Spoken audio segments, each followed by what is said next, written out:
Bom, pessoal, partimos agora para o item política, já está aqui. O que o Aristóteles pensa sobre política?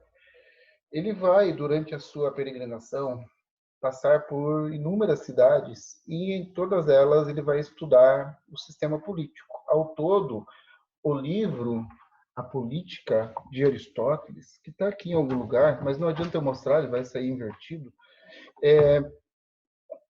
ele tira aquelas ideias a partir do estudo de 158 constituições das cidades pelas quais ele passou, depois que ele sai de Atenas, né? E, como resultado, nós temos uma teoria política aristotélica. Como em quase todos os sentidos, o Aristóteles se distancia de Platão nesse quesito também. Para a gente relembrar, o que era a política para Platão? Era a atividade dos reis filósofos. Lembram? O cara estudava, estudava, estudava, e só depois dos 60 anos, quando ele começava a entrar ali, né, no mundo filosófico, é que ele iria pensar a polis. Então, a cidade ideal platônica é aquela governada pelos filósofos, os reis filósofos. Só que o Aristóteles vai dizer que isso não é uma coisa legal e nem possível. Por quê? Porque nem todo mundo consegue ser rei e nem todo mundo vai se tornar filósofo. Então, a política, o pensar a polis, a atividade do politikos deveria ser uma atividade do homem comum. Aqui está uma pegadinha. O homem comum do mundo grego é o cidadão comum.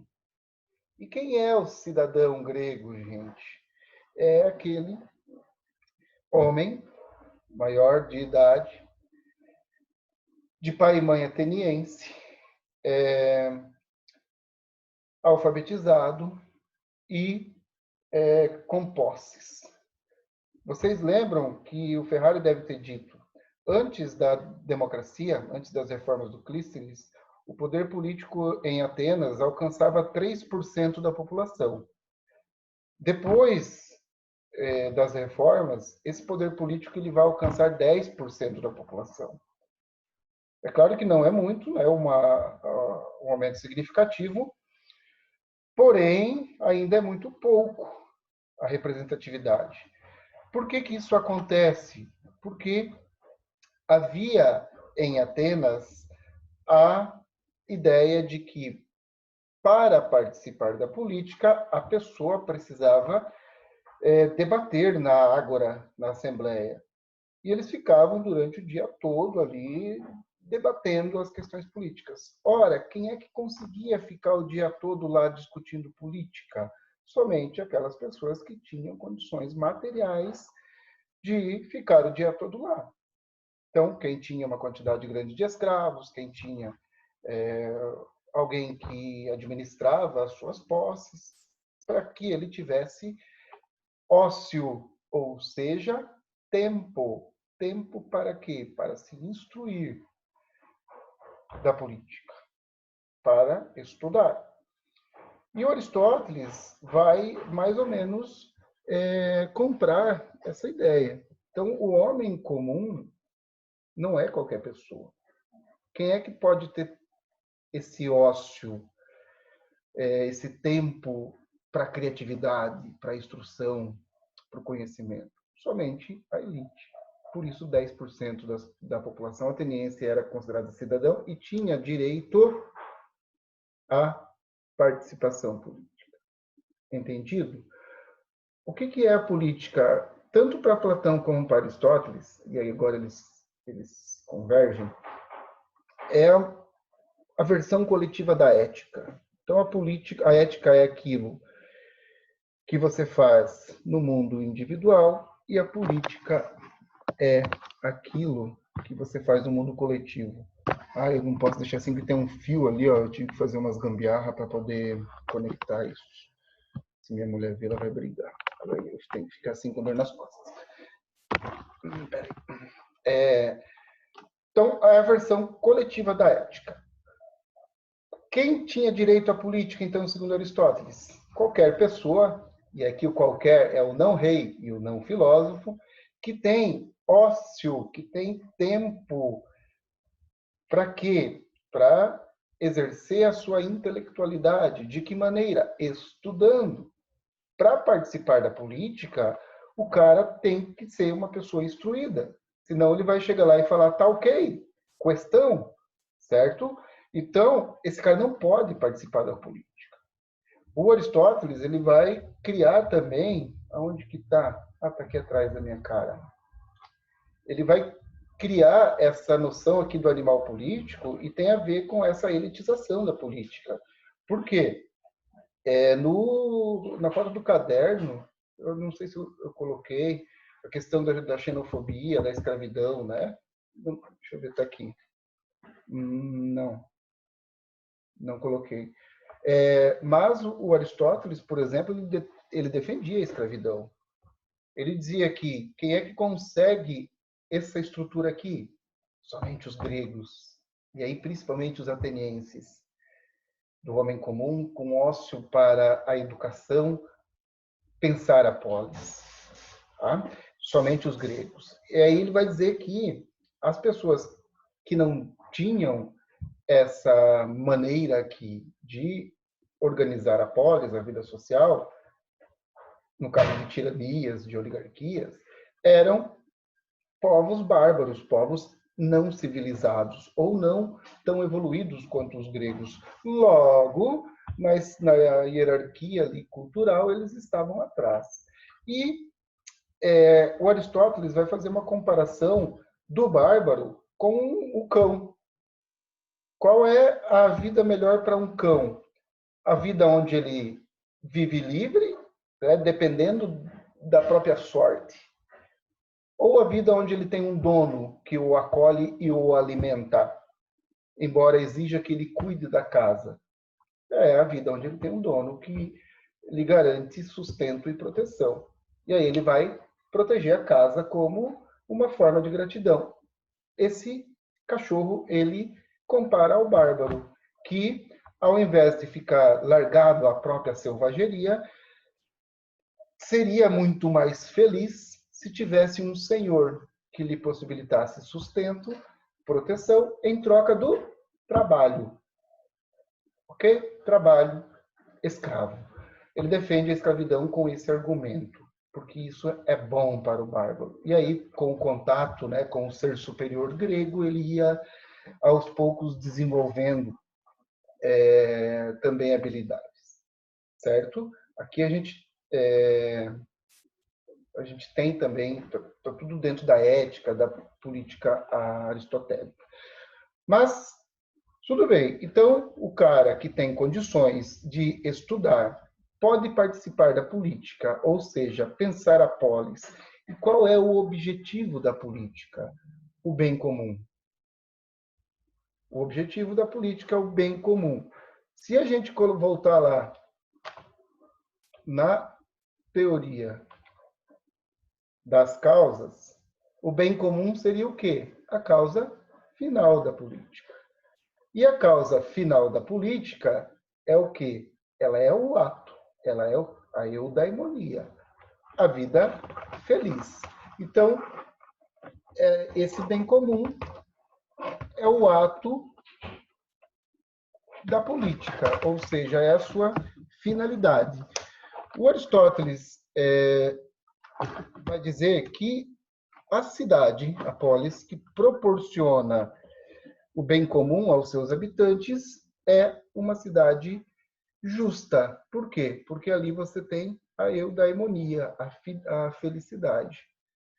E a eudaimonia, a felicidade, ela só é possível na polis. Por quê? Porque o ser humano, ele só consegue alcançar a sua excelência na coletividade. E aí vem a história do animal político. O homem é um animal político.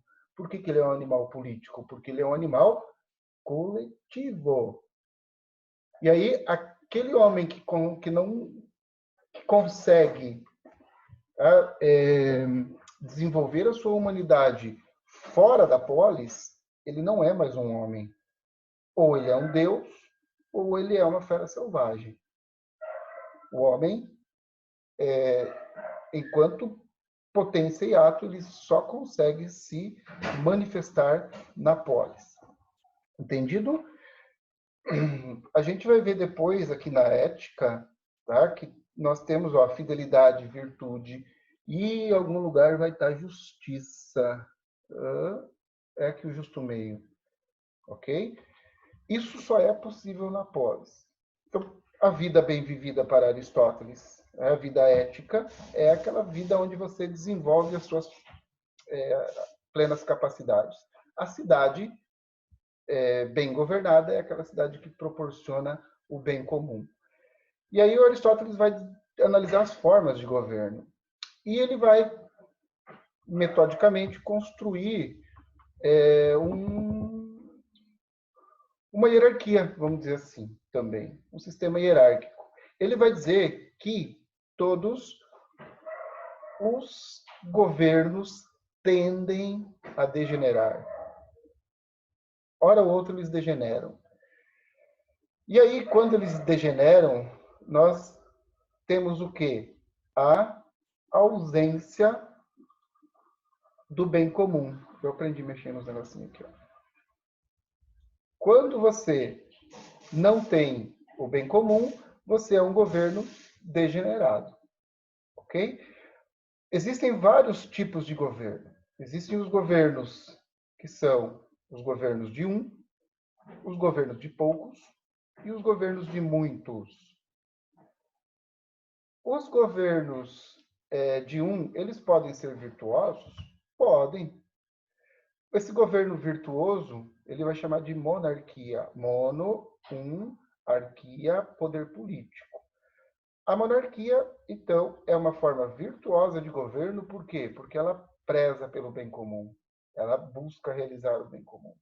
Quando a monarquia degenera, ou seja, não pensa no coletivo, pensa apenas em si, ela se transforma numa tirania. A tirania é uma forma de governo degenerado, por quê? Porque não proporciona o bem comum. Eu sempre faço analogia com os contos de fada, né? Eu não sei o nome do filme, mas no começo sempre é verão, os animais conversam com as pessoas, todo mundo está feliz e tem trilha sonora. Dali a pouco morre o rei, a madrasta assume e ela se transforma numa tirana. Tristeza, o filme fica sempre inverno, com cores mais frias. É isso aí. O governo que era virtuoso, que proporcionava o bem comum, degenera.